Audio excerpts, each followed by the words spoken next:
Hi and welcome. We made it to Venice. It took us over 36 hours instead of 3, thanks to an unnamed airline. But we made it and we're very happy to be here.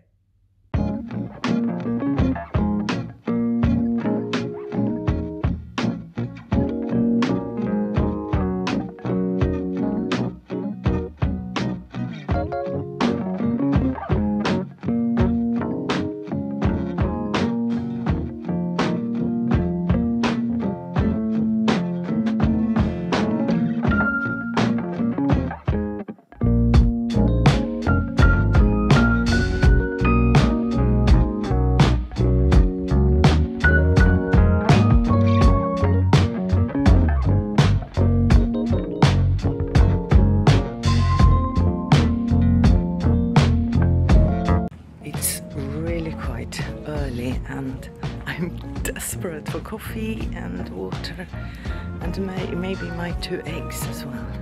So the rest of them are sleeping, so I'm sneaking up to get my coffee and also get my bearings because it was quite dark when we got here yesterday. But it's stunning, stunning, stunning, stunning. Love it. And the kids love it as well. They said they might even consider moving here for a couple of months.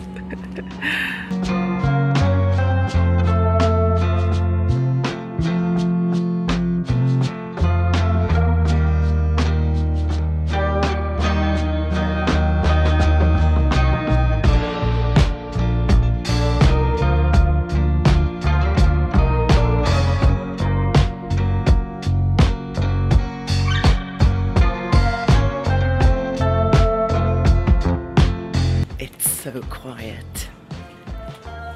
I love it. It's like you live here. You can imagine, you know, how it would be to live here.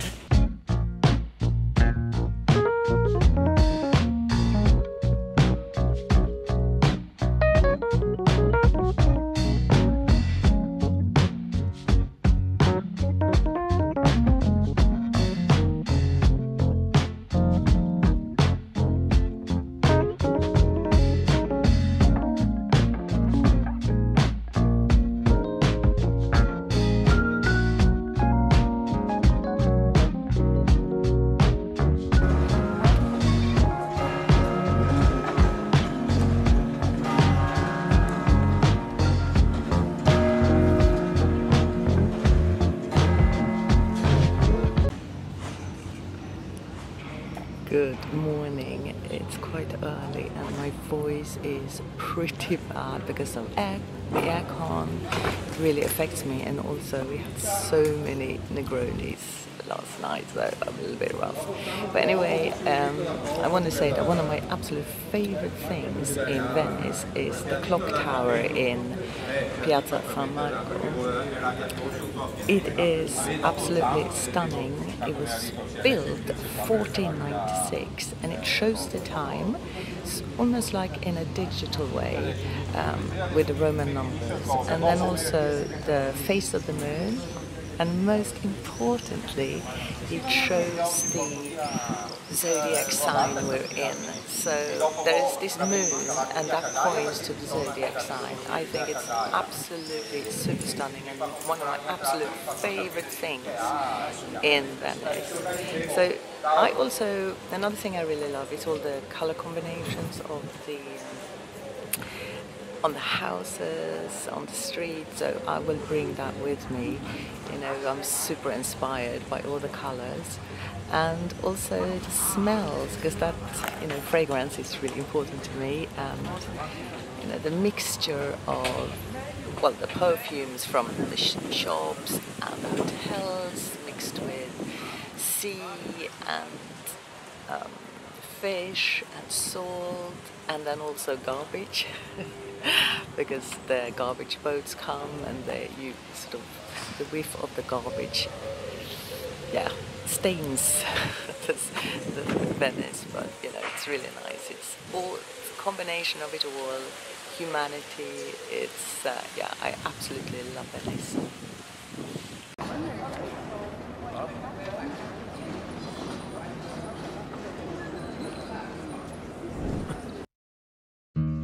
apart from the flat, we also stayed in 2 different hotels in Venice, and my favorite one was the Wes Anderson-esque Palazzo Experimental. I would definitely stay here again.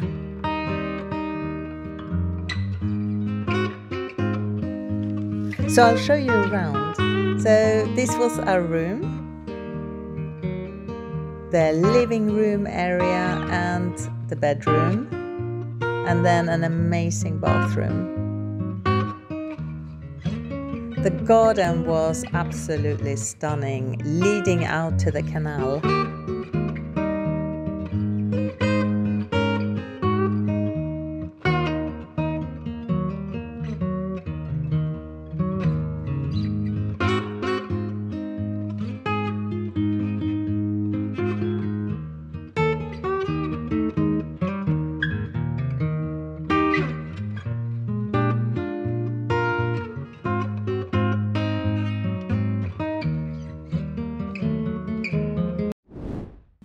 So we made it back home from Rome via Nice, but you know, it took forever, but I'm quite happy we're back home.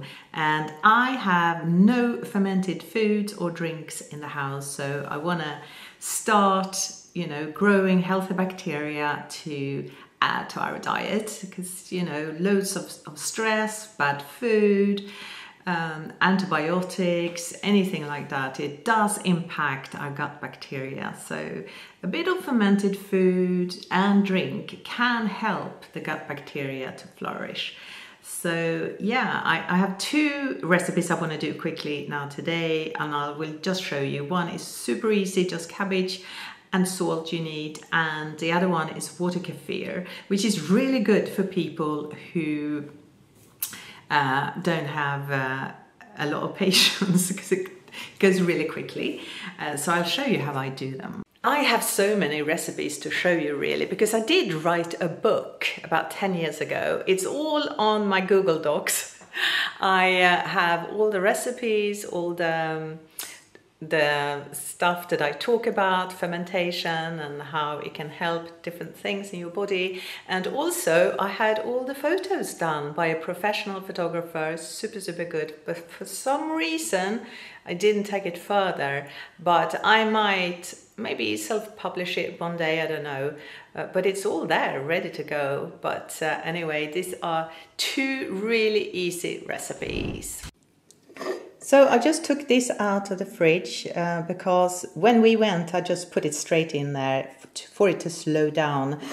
So they are still alive, but I'm going to just sieve out the grains and then reuse them in the next batch. And here they are. I'm only using about 1/3 of a cup of them. They had grown so much, so but I don't need a lot. If you take too much, it can be a little bit not so nice taste. It can go a bit bitter.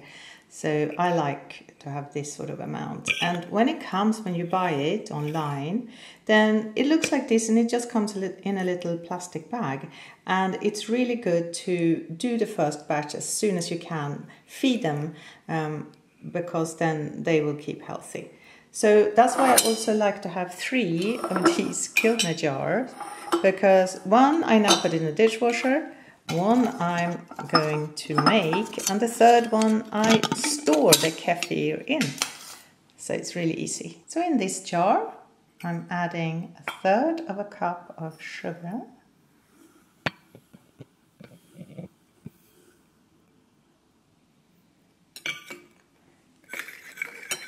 a couple of raisins, or I like to use apricots as well, but I didn't have it in the shop, without sulfites. I mean, I have used some with sulfites once, but you know, I think it's better to keep it as natural as possible. And I like to put in a piece of ginger and a squeeze of lemon juice, because this makes this recipe really nice and you can drink it straight away without flavoring it. And then I fill up with filtered water.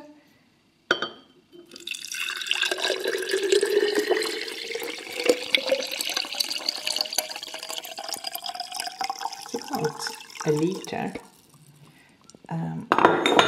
And then I just, you know, in the olden videos, I was talking a lot about not using metal. But I've used metal so much now that I don't think it has a massive influence, actually.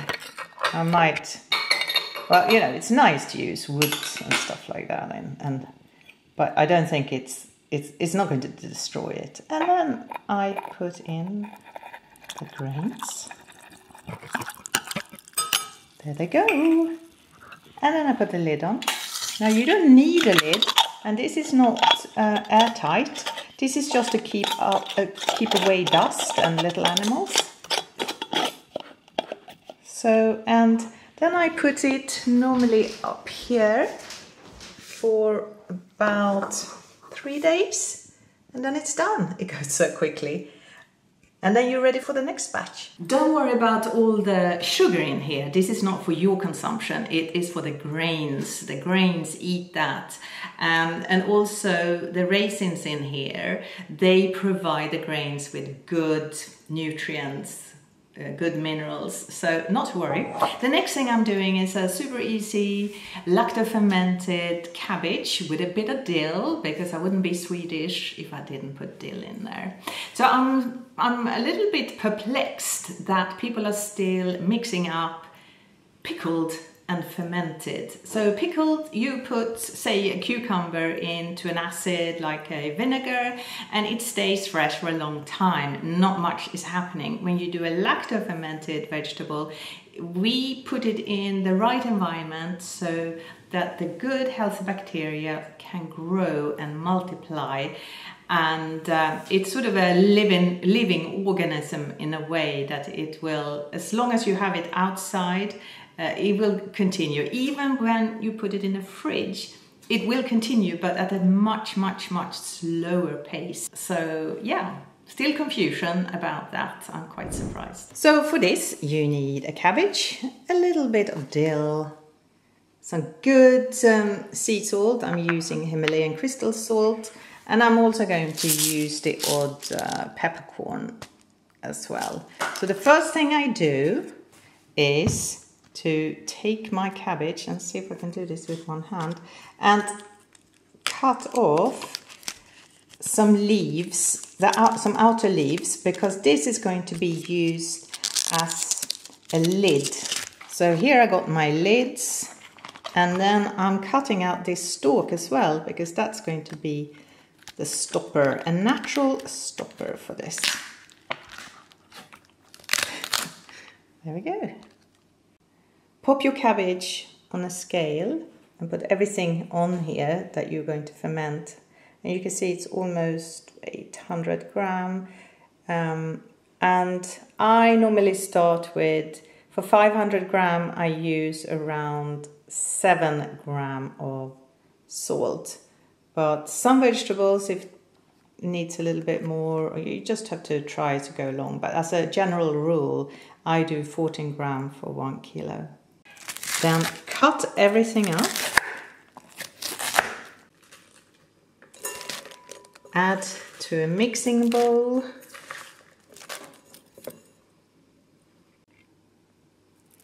I'm also putting in some black peppers, and then I measured up the salt. Sometimes if the vegetables are a little bit on the dry side, because sometimes you don't know, then you might need to add a little bit more salt so the water is popping out.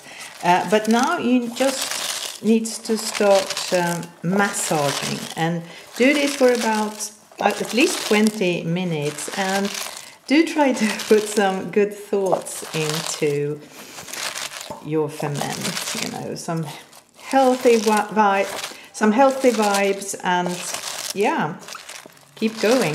It's quite meditative.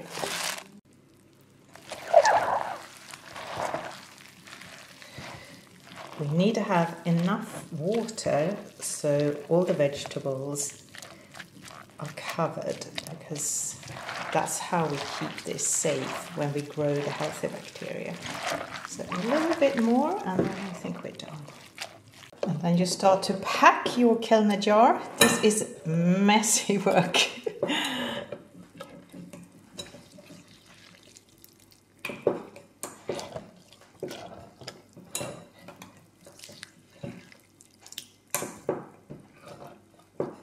can see there's plenty of water, and so we don't use brine, just the water from the cabbage.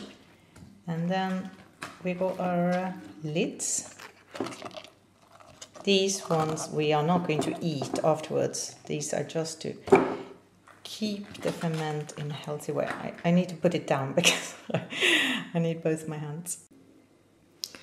So can you see how the ferment that we are going to eat is now underwater? So now we just need this. And again, this we are not going to eat either. That's just to press down the water under the leaf. And then we're going to close it. So there you see, it's under the water. The stuff we are going to eat is under the water. And now I'm putting this over here and I'm leaving it for a couple of days, and I will try it now and then. After maybe 3 days I will try it, maybe a little bit less because it's quite hot. And then burp it, because, you know, it's a baby, you need to burp it. Maybe once every second day, but don't do it and then go on holiday, because then this might explode.